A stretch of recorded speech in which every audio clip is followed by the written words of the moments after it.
Orgulho e Preconceito me ensinou muitas coisas, e uma delas é que eu não vou ter filhos em número ímpar. Essa leitura pode nos trazer uma visão de mundo muito mais atual do que a gente pode imaginar. Orgulho e Preconceito é mais um romance clássico, que faz a gente enxergar uma verossimilhança extrema sobre normas sociais do contexto daquela época, que a gente também vê muito hoje em dia. Ela discute principalmente a complexidade do ser humano. Ela fala sobre pessoas. E sobre esse tema existem 4 pontos que eu acho fundamentais de serem destacados. O primeiro ponto é que orgulho e preconceito são uma droga. E eu não tô falando do livro, eu tô falando do orgulho e do preconceito. Porque o orgulho é uma parada que te impede de enxergar suas próprias falhas. E o preconceito é uma coisa que te impede de conhecer coisas e pessoas incríveis, porque você tem justamente um preconceito sobre as coisas. O orgulho faz você se sentir uma pessoa intocável, de forma que você se blinda ao extremo. E o preconceito te torna refém de uma solidão, porque você conhece uma pessoa ali minimamente soberba e acha que isso é um imperdoável desvio de caráter. Como se você não fosse soberbo também por achar isso. Não é, dona Lizzie? O segundo ponto, que é o que eu achei mais delicado, é que a solidão do filho do meio é real. E isso não é um assunto recente. Jane Austen foi muito cirúrgica quando ela escreveu sobre Mary. Mary era uma musicista muito sensata, muito inteligente, muito intelectual, só que ela é totalmente ignorada durante toda a narrativa. Porque se você parar pra de fato analisar essa personagem, você percebe que ela é neutra em absolutamente tudo. Ela não é mais bonita, ela não é mais doce, nem a mais marrenta e nem a mais fútil. Na verdade, a Mary é a mais esforçada pra se destacar em alguma coisa. Ela se concentra muito em enriquecer o intelecto dela, porque ela sabe que ela não tem tantos atributos físicos. O que ela tem parece que não é tão interessante assim, sabe?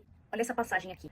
Aqui ela tá falando de Elizabeth. Lizzie foi prontamente sucedida ao piano por sua irmã Mary, que, sendo a única sem atrativos da família, empenhara-se muito em obter conhecimentos e desenvolver habilidades, e sempre ansiava por se exibir. Foi isso que ela fez, quase o livro inteiro. Aqui tem outra passagem que também é bem problemática. Mary não tinha talento e nem gosto. Embora a vaidade a obrigasse a se dedicar, também lhe conferia um ar pedante e modos presunçosos que a impediam de atingir um nível mais alto de excelência. Não importava o quanto a pobre tentasse, ela não conseguia se encaixar em lugar nenhum. Porque as duas mais novas são melhores amigas, as duas mais velhas são melhores amigas, e ela, que é a do meio, fica ali sobrando, não fica nem aqui nem lá. Na verdade, ela passa boa parte da obra sendo invisível pra todo mundo. E isso tornou a Mary, como tornaria qualquer pessoa, alguém insegura, ao extremo. E ao mesmo tempo empenhada ao extremo em aprimorar e exibir suas habilidades. E esse negócio dela ficar se exibindo o tempo todo, às vezes acabava causando o efeito oposto do desejado. Porque ela se exibia e ao invés dela ser aplaudida, elogiada, admirada, como era o que ela desejava, as atitudes impulsivas dela geravam situações muito constrangedoras. Porque, francamente, todas as cenas de vexame da Mary que a gente vê, na verdade são apenas tentativas incansáveis de ser vista.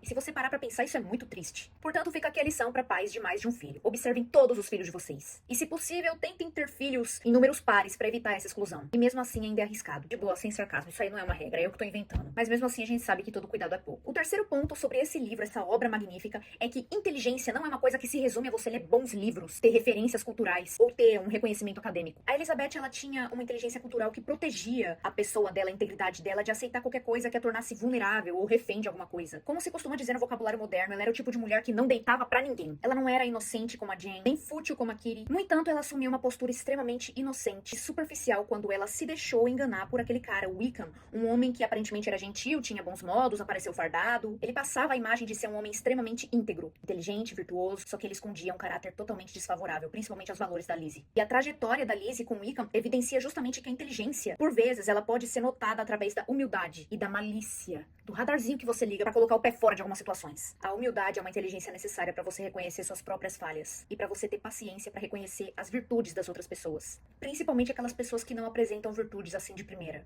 E a malícia é uma inteligência fundamental para você não permitir que as aparências superficiais te enganem e te seguem para a realidade, te tornando refém de pessoas que parecem ótimas por fora, mas escondem sérios desvios de caráter. E o quarto ponto sobre esse livro é que um relacionamento romântico não se sustenta apenas de admiração.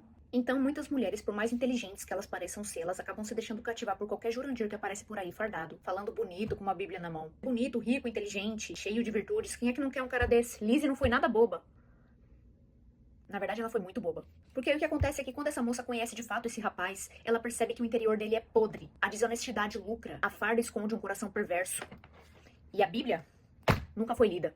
E o efeito colateral disso é que muita gente acaba saindo em desvantagem, de graça, porque muitas mulheres acabam ignorando completamente aquele cara que é mais melancólico, mais na dele, mais frio, que tem um ar de soberba, que anda sempre com a cara fechada. Mas quando a moça para de fato pra conhecer aquele rapaz, ela percebe que talvez seja só um cara que foi muito ferido pelas máscaras sociais. E que também precisa de cuidado pra desconstruir seus ideais, assim como a moça também precisa de cuidado pra desconstruir os seus ideais, pra acessar aquele coração que parece tão frio, e até pra conhecer mais de si mesma. Então a gente tira duas conclusões disso. De repente você conhece alguém que você gosta, é uma pessoa que é muito gente boa, que vai ferir seu ego muitas vezes. Talvez não por ela ser uma pessoa má, Mas talvez porque muita coisa seja verdade e você só não quer reconhecer. E a outra conclusão que a gente tira disso é que você pode e você deve ter admiração pelo seu parceiro, mas você precisa lembrar que um compromisso não se sustenta só de admiração. Muito além de admiração por atributos superficiais, um relacionamento é uma coisa que demanda paciência. Porque no fundo a admiração é uma coisa que só vai servir pra inflar o seu ego. E não tem nada que teste mais o nosso ego do que a paciência pra gente notar que na verdade a gente tá muito longe da perfeição. Muito longe da perfeição. E cara, a conclusão que eu tiro de tudo isso é que, com 21 anos de idade, Jane Austen parece ter experiências suficientemente sólidas para tratar de dramas humanos e outros temas complexos com tanta maestria e naturalidade. Falando muito particularmente, eu acho que se eu conhecesse a Jane Austen, eu lhe daria os parabéns, obviamente, e eu abraçaria em um gesto de gratidão. Quando ela escreveu Orgulho e Preconceito no século XVIII, Deus já sabia que eu precisaria muito desse livro em 2025.